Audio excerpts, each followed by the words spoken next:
1 अगस्त को माननीय supreme court द्वारा SC/ST वर्ग में उपवर्गीकरण और क्रीमी लेयर को ध्यान में रखते हुए एक ऐतिहासिक फैसला सुनाया था, जिसके विरोध में सबसे पहले बसपा सुप्रीमो मायावती जी ने अपना स्टैंड क्लियर किया था कि हम भारत बंद का समर्थन करेंगे। उन्होंने कहा, ये हमारे वर्ग, हमारे समुदाय के आरक्षण पर सब क्लासिफिकेशन और क्रीमी लेयर लगा करके हम लोग को बांटने का काम कर रहे हैं। इसके चलते उन्होंने सबसे पहले विरोध प्रदर्शन, अपना विरोध जाहिर किया था। 7 न्यायाधीशों की खंडपीठ ने जब 6-1 से पारित किया और फैसला सुनाया तो सबसे पहले विरोध जताया था बसपा सुप्रीमो मायावती ने। सबसे पहले भारत बंद का समर्थन बसपा सुप्रीमो मायावती ने किया था। उसके बाद सभी छोटे बड़े संगठन और छोटे बड़े दलों ने भी बढ़ चढ़ कर के इस भारत बंद का समर्थन किया था, जिसके चलते भारी जनसैलाब सड़कों पर उमड़ा। हर देश के हर शहर, हर राज्य में भारत बंद सफल रहा। केवल बिहार में छिटपुट घटनाओं के चलते वहां पर लाठीचार्ज हुआ और लगभग सभी जगह शांतिपूर्ण तरीके से भारत बंद सफल हुआ। बसपा सुप्रीमो मायावती ने अपने कार्यकर्ताओं को यह हिदायत दी थी, यह निर्देश दिया था कि कहीं भी किसी भी प्रकार का हिंसा हमें नहीं चाहिए। जो भी भारत बंद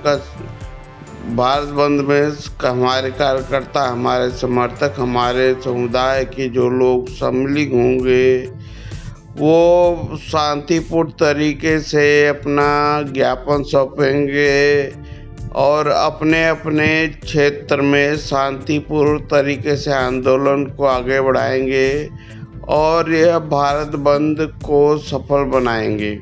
आपको बता दें कि बसपा सुप्रीमो का जैसे ही भारत बंद का समर्थन मिला, उन्होंने सहमति जताई कि भारत बंद का हम समर्थन करेंगे। वैसे ही देश के सभी छोटे बड़े बहुजन समाज के क्षेत्रीय दल, संगठन आदि सभी ने मिल करके ये फैसला लिया कि हम भी भारत बंद समर्थन में आएंगे और इसके कारण भारत बंद 21 अगस्त को किया गया, जो कि सफलतापूर्वक आंदोलन, यूँ कहें कि भारी जनसैलाब के साथ शांतिपूर्ण तरीके से भारत बंद सफल हुआ। इसी कड़ी में आज़ाद समाज पार्टी के अध्यक्ष और भीम आर्मी चीफ ने भी अपना समर्थन भारत बंद को दिया था। आखिर सवाल उठता है कि बसपा सुप्रीमो मायावती के समर्थन के बाद ही इनका समर्थन आदेश पारित क्यों हुआ?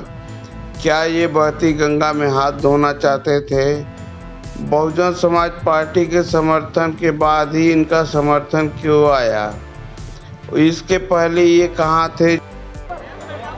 मैं यहाँ जिस समाज ने सड़कों पे उतर के इस केंद्र की सरकार को और सुप्रीम कोर्ट में बैठे जजों को ये बताने का काम किया है कि समय बदल गया है, अब अगर हमारे अधिकारों पे कहीं से भी हमला होगा तो हम लोग चुप बैठने वाले नहीं हैं।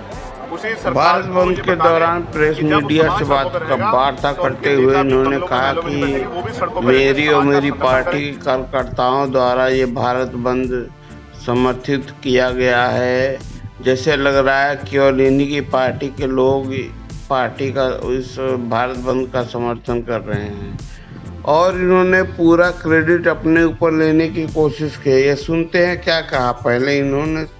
जिस तरह से पूरे देश में भीम आर्मी आजाद समाज पार्टी के लोग जिला मुख्यालयों पे सड़कों पे उतर के संवैधानिक तरीके से अपना ज्ञापन दे रहे हैं, अपनी बात रख रहे हैं, बंद को सफल बना रहे हैं, ऐसे ही कार्यकर्ता के तौर पे हम दिल्ली में अपनी ड्यूटी को अदा कर रहे हैं। हम दिल्ली के जंतर मंतर पे पिछले कई घंटों से अपने आंदोलन को मजबूत कर रहे हैं और ये संदेश दे रहे हैं, सारी चीजों पर नजर भी रख रहे हैं कि हम इस आंदोलन से पीछे हटने वाले अब नहीं। वही पत्रकार के सवाल में उन्होंने कहा कि मैं इस सरकार का विरोधी तो हूँ, क्योंकि ये सरकार हमारे वर्ग हमारे समुदाय के आरक्षण अधिकार, वंचित शोषित पिछड़े समाज का हक अधिकार छीनने का काम कर रही है। प्राइवेटाइजेशन के जरिए बहुजन समाज के लोगों का हक अधिकार छीना जा रहा है, उनके अधिकारों का हनन किया जा रहा है और उन्हें दबाने का काम किया जा रहा है। इस सरकार के विरोध इसलिए हम करते हैं कि इनकी नीयत हमारे समाज के प्रति सही नहीं है। मैं सरकार का विरोधी तो हूँ। मैं आपको बताना चाहता हूँ कि सबसे पहले पार्लियामेंट में मैंने इसका ललकार कर विरोध किया और सरकार को चैलेंज किया कि सरकार अब आंखें खोल ले, अब वो दिन नहीं रहे 2 अप्रैल 2018 दोहराने का मौका ना दे। और फिर सरकार ने अपनी बात रखते हुए कहा कि हम इसको नहीं कर रहे हैं, उसको नहीं कर रहे हैं, लेकिन जब तक सरकार जिम्मेदारी से कोई काम नहीं करेगी, हम सरकार की नीयत पे शक करते हैं, हम सरकार का भरोसा नहीं करेंगे। क्योंकि हमने देखा है आरक्षण पे सिर्फ ये हमला नहीं, निजीकरण के द्वारा, लेटरल एंट्री के द्वारा, जैसा अभी हर जगह ये अपना क्रेडिट लेने के चक्कर में मैंने ये किया, मैंने वो किया। अरे भाई, आपको जनता ने इसीलिए तो भेजा है कि हमारी जन समस्याओं को, हमारे मूलभूत अधिकारों को संसद में आवाज़ बन करके आप उठाइए, जिससे हमारे लिए सरकार काम करे, हमारे हितों को ध्यान में रखते हुए, हमारे मूल्यों को, हमारे अधिकारों को ध्यान में रखते हुए अच्छा सा काम करे, ताकि हम मूलभूत सुविधाओं से हम लोग वंचित ना रहें। आपने 45 का कर दिया था तो हमने जबरदस्त आवाज उठाई तो आपको वापस लेना पड़ा। फिर ठेकेदारी के जरिए, संविदा के जरिए, आउटसोर्सिंग के जरिए जिस तरह से आपने सरकारी नौकरियों को खत्म करके आरक्षण की धज्जियां उड़ाने का काम किया, ये किसी छिपावा नहीं है। और जिस तरह से आपकी सरकारें निजीकरण को बढ़ावा दे रही है, पूंजीपतियों को बढ़ावा दे रही है, कॉर्पोरेट सेक्टर को बढ़ावा दे रही है, सरकारी स्कूलों को बंद कर रही है, नौकरियों को खत्म करें, 49 शिक्षक भर्ती में जिस तरह आपने घोटाले किए और फिर तमाम तरह से आपकी लंबे समय से नीति, आपकी आइडियोलॉजी हमने देखी। हम इस सरकार के ऊपर इनकी नीतियों पर भरोसा नहीं करते, इसलिए अभी इस सरकार की नीयत पे खोट है। डॉक्टर बाबू, सरकार की गलत नीतियों का विरोध करना अच्छी बात है। उनके नीयत को गलत बताते हुए चंद्रशेखर आज़ाद ने कहा कि हमारे समाज के मौलिक अधिकारों को ख़त्म किया जा रहा है, आरक्षण को ख़त्म किया जा रहा है, लेटरल एंट्री के जरिए, संविदा कर्मी भर्ती के जरिए, प्राइवेटाइजेशन के जरिए और भी बहुत सारे माध्यम जिनके जरिए हमारे समाज के, बहुजन समाज के अधिकारों का हनन किया जा रहा है, वो किसी से छिपा नहीं है। इसके चलते हम सरकार की नीतियों का विरोध करते हैं। और सुनिए क्या कहा। इसलिए आज हम ये नीला झंडा लेके आते हैं। किसी भी कीमत पे सरकार के हथकंडों को, सरकार की पूरी मंशा को, सरकार के षड्यंत्रों को कामयाब नहीं होने देंगे। एक और बात, अगर सरकार कहती है कि बंटवारे की बात, वो कुछ देने की बात कर रहे हैं, तो मैं आपको विश्वास दिलाता हूं, मैं चंद्रशेखर आजाद, बाबा साहब अम्बेडकर, मान्यवर काशीराम साहब, मान्यवर दीना भाना वाल्मीकि जी के मिशन का सिपाही, मैं आपको विश्वास दिला कहता हूं, ये हमारे भाइयों की बात है। हम अपने भाइयों से इस आंदोलन के बाद टेबल टॉक करेंगे, उनकी समस्या को सुनेंगे, अपनी बात भी रखेंगे और मिलकर अपनी समस्या का हल निकालेंगे। हम बंदर चंद्रशेखर आज़ाद के इस इंटरव्यू में दिए गए वक्तव्य को सुनकर ऐसा लग रहा है जिस प्रकार से मोदी जी मैं करके पूरा क्रेडिट लेते हैं, उसी प्रकार चंद्रशेखर आज़ाद रावण भी उन्हीं के फार्मूले पर काम कर रहे हैं, जिससे लग रहा है कि केवल यही भारत बंद समर्थन में शामिल हैं, इन्हीं की पार्टी शामिल है, इन्हीं के समर्थन के चलते भारत बंद आंदोलन सफल हुआ है। आइए सुनते हैं क्या कहा इन्होंने।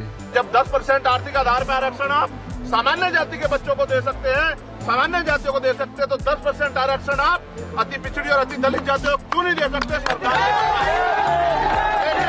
सरकार की मंशा ही कभी ये नहीं थी। सरकार की मंशा तो जातिगत आरक्षण को खत्म करने की है। सरकार की मंशा तो जातिगत आरक्षण को खत्म करके, हमारी संवैधानिक ताकत खत्म करके, आर्थिक आधार पर आरक्षण लागू करके अपने लोगों को फायदा देने की है। सरकार की मंशा तो लेटर एंट्री करके हमारे लोगों को सिस्टम से निकाल के, अपनी विचारधारा के लोगों को सिस्टम में बिठा के और पॉलिसी मेकिंग में जब उनके लोग बैठे होंगे तो हमारे लिए पॉलिसियां नहीं बनेंगी। इसलिए हमें सरकार की नीयत पे खोट है। हम अपने भाइयों के साथ खड़े हैं। अगर हमारे भाइयों को हिस्सा देने की बात आएगी तो हम अपना हिस्सा भी उनको दे देंगे, लेकिन सरकार की नीयत के खोट को और सरकार की प्रणालियों को हम लोग लागू नहीं होने देंगे। और अभी ये आंदोलन खत्म नहीं हुआ है। आज तो संपूर्ण भारत में भारत बंद जारी है, लेकिन 11 सितंबर को जो हमने दूसरा चरण इसका बुलाया दिल्ली में, उस दिन हम सरकार को घुटने टिकवा देंगे। अगर आज सरकार ने घुटने टेके, उसके बाद जब पार्लियामेंट का सेशन चलेगा, आप मेरी बात को याद रखना, हम सरकार को घुटने टिकवाने के लिए एक इतनी बड़ा जन समर्थन यहाँ दिल्ली में जुटाएंगे कि सरकार की आंखें खुल जाएंगी, नींद खुल जाएगी, और अब हम अपने आरक्षण पे, अब अपने अधिकारों पर किसी भी तरह की जो है हमला बर्दाश्त नहीं करेंगे। सुप्रीम कोर्ट के इस वर्गीकरण और क्रीमी लेयर के फैसले को इन्होंने कहा कि सरकार की मंशा और नीयत ठीक नहीं है। इनकी नीयत पर हम सवाल खड़ा करते हैं, संदेह खड़ा करते हैं, क्योंकि इनकी मंशा हमेशा से ही सही नहीं रही है हमारे समाज के प्रति। इन्होंने हमारे अधिकारों को पहले भी हनन किया था, अब भी हनन करने की कोशिश कर रहे हैं, जो हम बिल्कुल भी बर्दाश्त नहीं करेंगे। वैसे भी उन्होंने बिहार की घटना पर उन्होंने कहा कि हमारे समाज के लोगों के ऊपर जो बिहार पुलिस ने लाठियां बरसाई है, हम उसकी सख्त से सख्त और कठोर से कठोर निंदा करते हैं। ऐसा नहीं करना चाहिए। हमारे कार्यकर्ता बहुजन समाज के लोग शांतिपूर्ण तरीके से अपना आंदोलन कर रहे थे और भारत बंद को सफल बनाने की कोशिश कर रहे थे, लेकिन बिहार पुलिस ने जिस प्रकार से लाठी चार्ज किया है, जिस प्रकार से लोगों को पीटा है, वो कड़ी निंदा के योग्य है। उसको हम कभी माफ़ नहीं करेंगे। हम सवाल इसलिए खड़ा कर रहे हैं कि ये भारत बंद का समर्थन कर रहे हैं और इन्हीं के एक नेता हिमांशु वाल्मीकि जो लिख रहे हैं कि मैं सर्वोच्च न्यायालय के द्वारा लिए गए वर्गीकरण फैसले का समर्थन करता हूं। मैं सर्वोच्च न्यायालय से यह भी मांग करता हूं कि सरकारों द्वारा अनियमित तरीके से सरकारी उपकरणों का जो निजीकरण किया जा रहा है उस पर भी तत्काल रोक लगाई जाए। वह नीलाम किए गए सभी सरकारी उपकरणों का सरकारीकरण करके लाखों खाली पड़े सभी स्थानों को नियुक्ति खोली जाए। यह फैसला वंचित वर्ग के हितों के लिए है। 1975 से पंजाब में आरक्षण का वर्गीकरण लागू है। पंजाब में इस वर्गीकरण के द्वारा शोषित वंचित वर्ग के लोगों को अधिकार मिले हैं।